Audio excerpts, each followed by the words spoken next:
Hello my dear friends, स्वागत है आप सभी का। स्टूडेंट्स, आज हमारे साथ एक बहुत ही स्पेशल गेस्ट जुड़ चुके हैं जिनका नाम है श्रीराम। आईआईटी जैम एग्जाम में जिन्होंने सक्सेस हासिल की, उन्हीं की सक्सेस स्टोरी जानेंगे बच्चों आज, उन्हीं की मुंह जुबानी। बहुत बहुत स्वागत है श्रीराम आपका। Thank you sir. चलिए श्रीराम, हमें बताइए पहले तो कैसा महसूस कर रहे हो आप? जैम क्वालिफाई हो गया आपका, हाउ यू आर फीलिंग? बढ़िया लग बढ़िया लग रहा है सर। आपके पेरेंट्स का क्या रिएक्शन है? उनको भी अच्छा लग रहा है ये सर। आपका कौन सा अटेम्प्ट था, फर्स्ट या सेकंड? फर्स्ट टाइम जो था। फर्स्ट अटेम्प्ट में ही निकाल दिया, बहुत बढ़िया।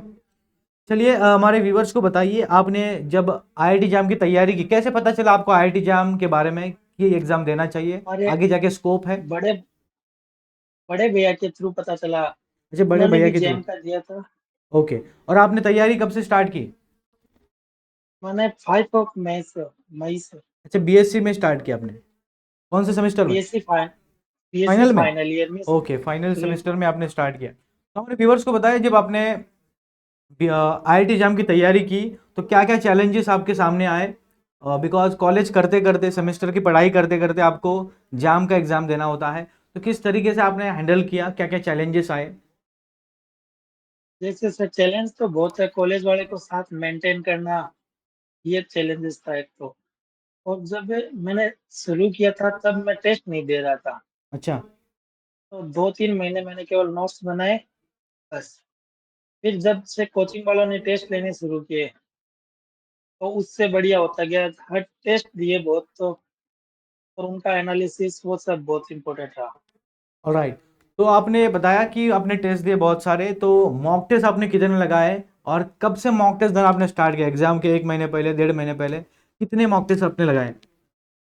सर जैसे सेक्शनल टेस्ट तो मैंने नवंबर में शुरू कर दिए थे, अच्छा, नवंबर में ही अक्टूबर स्टार्ट कर नवंबर। दें? और फुल लेंथ टेस्ट मैंने दिसंबर में शुरू कर दिया था, अच्छा। दिसंबर जनवरी। तो हमें दो बताइए महीने कितने बहुत। मॉक टेस्ट आपने लगाए थे एग्जाम से पहले? 60 to 70 मॉक टेस्ट से अच्छा, हो रहा 60 to 70 मॉक टेस्ट आपने लगाया, बहुत बढ़िया। चलिए हमारे व्यूवर्स को बताइए, प्रीवियस ईयर क्वेश्चन कितने आपने अटेम्प्ट किए, क्या इसका इंपॉर्टेंट रहा प्रिपरेशन में? सर जैसे हर टेस्ट में कुछ ना कुछ अच्छे क्वेश्चन होते थे, उनकी मैं प्रॉब्लम बुक बनाता था। अच्छा। कई बार टेस्ट में नंबर कम भी आते थे, तो उससे नहीं, ये मेरे को लगता है या तो विन है या तो लर्न है। ओके। इससे मतलब अगर अच्छा नहीं हुआ तो कोई दिक्कत। ऑलराइट। उससे सीखा, जैसे प्रॉब्लम बुक बनाई, वैसे उसका यूज़ किया। ओके। तो आपने कितने साल के पीवाई को लगाए थे? Sir last 10 year, 12 last year दस के साल के, सारे जो। ओके। तो इसका बेनिफिट और हुआ कि नहीं आपको पीवाई क्यू देने का? हुआ था सर। जब डेफिनेटली। जेम 2024 का पेपर हार्ड हुआ था ना, हम्म। हमें ये लग रहा था इस बार भी हार्ड होगा, हार्ड होगा। हाँ हाँ। ये पीवाईक्यू लगाए, क्वेश्चन सारे किए, तो इजी था इस बार थोड़ा पेपर। चलिए, तो बहुत सारे स्टूडेंट्स को ये डाउट रहता है, सर पीवाई क्यू कितने साल के लगाने चाहिए? तो कम से कम 5 से 6 साल के लगाए। अभी श्रीराम ने तो 10 साल के लगाए थे, बहुत बढ़िया है। तो पीवाई क्यू अटेम्प्ट करने से फ़ायदा क्या होता है? पहली बात तो पीवाई क्यू रिपीट नहीं होंगे, तो क्यों करना है? बिकॉज उस लेवल के क्वेश्चन आते हैं, हमें पता चलता है क्या ट्रेंड में है। ठीक है, हमें पता चलता है वॉल्यूम पे क्वेश्चन आ रहे हैं, सरफेस एरिया पे क्वेश्चन आ रहे हैं, पावर सीरीज के रेडियस ऑफ कन्वर्जेंस पे क्वेश्चन आ रहे हैं। तो ये ट्रेंड पता चलता है पीवाई क्यू लगाने से। ठीक है। चलिए, बहुत अच्छा लगा जी सर। ये सुन के। मुझे बताइए श्रीराम, सोर्स ऑफ मोटिवेशन आपका क्या रहा है? बिकॉज जैम की तैयारी कर रहे हो और उसमें भी मैथमेटिक्स जैसा टफ सब्जेक्ट आपको प्रिपेयर करना होता है। बहुत सारी चीज़ें आप पढ़ते हो, आईसी पढ़ते हो, रियल पढ़ते हो, लीनियर। तो आपके सोर्स ऑफ मोटिवेशन क्या रहा है इन सब के पीछे? जैसे सर मेरा एक दोस्त था, उसके साथ मैं कंपैरेटिव स्टडी करता हूँ। ओके। वो मतलब वो अपना वर्क भेजता है, मैं अपना वर्क, हम टेस्ट डिस्कशन वगैरह साथ ही करते थे, तो ओके। मोबाइल पे। उसके थ्रू हम दोनों में कंपटीशन रहता था, ओके। तो उससे बढ़िया फायदा हुआ। चलिए, बहुत अच्छी बात है, एक कम्पिटेटिव माहौल बनता है। हम एक दूसरे के आगे जाना चाहते हैं, जब हम एक दूसरे से compete करते हैं तो हम पैरेलली आगे बढ़ते हैं। ठीक है, ऐसा नहीं कि हम एक दूसरे को पीछे खींच रहे हैं, हम दोनों एक साथ आगे बढ़ रहे हैं। ठीक है। तो ऐसा माहौल आपके होना चाहिए, ऐसा ग्रुप बनाओ, ऐसा फ्रेंड सर्कल बनाओ जो आपको मोटिवेट करे आपके गोल अचीव करने में, और दोनों एक दूसरे का गोल अचीव करते हैं। ये बहुत अच्छी बात है।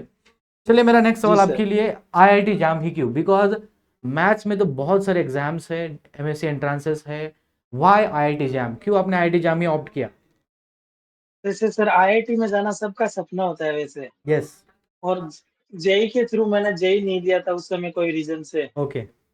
तो मुझे बाद में भैया के थ्रू पता चला कि जेम से भी जा सकते हैं आईआईटी से। यस। और फिजिक्स केमिस्ट्री मेरा इतना बनता नहीं था, तो मैंने मैथ से शुरू किया।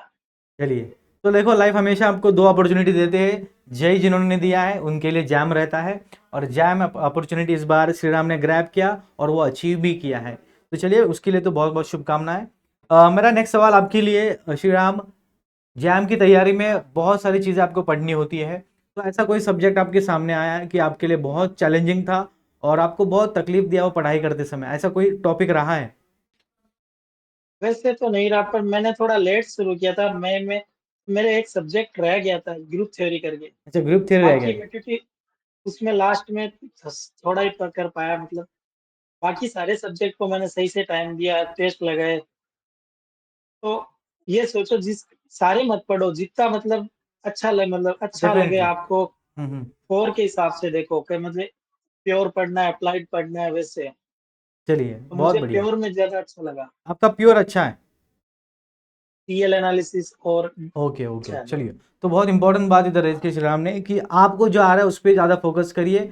एग्जाम में क्या पूछा जा रहा है, वेटेज किसका ज़्यादा है, उसके अकॉर्डिंग प्रिपरेशन करिए। एक आध सब्जेक्ट छूट भी जाता है, कोई दिक्कत नहीं है, बाकी में आप कंपनसेट कर सकते हो। तो बहुत इंपॉर्टेंट चीज़ें समझनी है इसी। देखो, आईआईटी का एग्जाम ये टेस्ट नहीं करता आप कितना याद करके आए एग्जाम में। आप जितना याद करके गए, ठीक है, जितना सीख के गए हो, कितना अप्लाई कर पा रहे हो। It's all about yes sir. Application. Because अगर वो मेमोरी का टेस्ट करना होता तो मशीन बैठा देते हो, ठीक है। तो एक चीज याद रखना कि आपका मेमोरी का टेस्ट नहीं होगा, आपके एप्लीकेशन का टेस्ट होगा, ठीक है। तो आईआईटी एग्जाम जी सर। इसीलिए इतना प्रेस्टिजियस एग्जाम माना जाता है मैथमेटिक्स के फील्ड में। चलिए, मेरा नेक्स्ट सवाल आपके लिए। आपने एग्जाम में 3 घंटे कैसे स्पेंड किया है, क्या स्ट्रैटेजी रहा, कौन सा पार्ट आपने पहले किया, पार्ट ए पार्ट बी, बताइए हमारे व्यूवर्स को। जैसे मैं जब शुरू में टेस्ट देता था, तो मुझे 3 घंटे लगातार बैठा नहीं जाता था ओके। फुल टेस्ट में। तो फिर मैंने धीरे धीरे कोशिश की, तो 2 ढाई घंटे तो आराम से बैठ पाता हूँ। फिर ओके। मेरे को ऐसे हो जाता है कि छोड़ो, अब हो गया। हम्म। तो मैंने सबसे पहले एमसीक्यू किया था, एमसीक्यू अच्छा। 1। जैसे 1 से लेकर 10 क्वेश्चन तक सारे पहले किए। फिर मैंने किया था वो एनआईटी शुरू किया था, एनआईटी। अच्छा, नेट के। हाँ, एनआईटी के। और फिर मैं वापस आया एमएसक्यू 2। एमएसक्यू को लास्ट में किया था, क्योंकि मेरे को वो थोड़ा अलग चैलेंजिंग लगता है, एमएसक्यू का पार्ट थोड़ा। डेफिनेटली।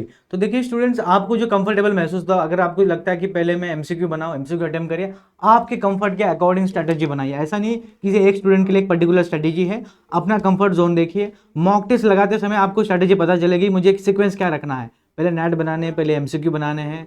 बहुत से स्टूडेंट्स एमसीक्यू से स्टार्ट करते हैं और यही अच्छा रहता है, बिकॉज अगर आप इनिशियल स्टेज में अच्छे क्वेश्चन बना लेते हो तो कॉन्फिडेंस आता है, और वो कॉन्फिडेंस कैरी कर सकते हो एग्जाम के थ्रू आउट।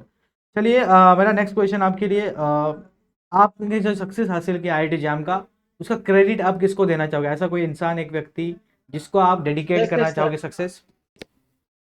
वैसे हमारे कोचिंग में जो टीचर्स थे वो, और मैंने टेस्ट सीरीज ली थी आईएफएस के थ्रू, उसके बढ़िया क्वेश्चन थे। हम्म। मैं पीडीएफ में डिटेल्ड सॉल्यूशन सारे क्वेश्चंस के।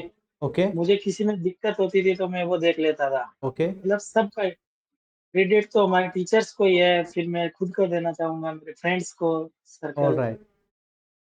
चलिए, बहुत बहुत शुक्रिया, आपसे बात करके बहुत अच्छा महसूस हुआ। आशा करता हूँ हमारे जो स्टूडेंट्स हैं जो आगे आईआईटी का एग्जाम देने जा रहे हैं, वो भी इस इंटरव्यू से कुछ सीख लेंगे और इस सीख को अपने पढ़ाई में इम्प्लीमेंट करेंगे। सबसे पहले बहुत बहुत धन्यवाद आपका वैल्यूएबल समय श्रीराम हमारे स्टूडेंट्स के लिए स्पेंड करने के लिए, and I wish you all the best for all your future endeavours. ठीक है, thank you for joining. Thank you sir. Thank you so much.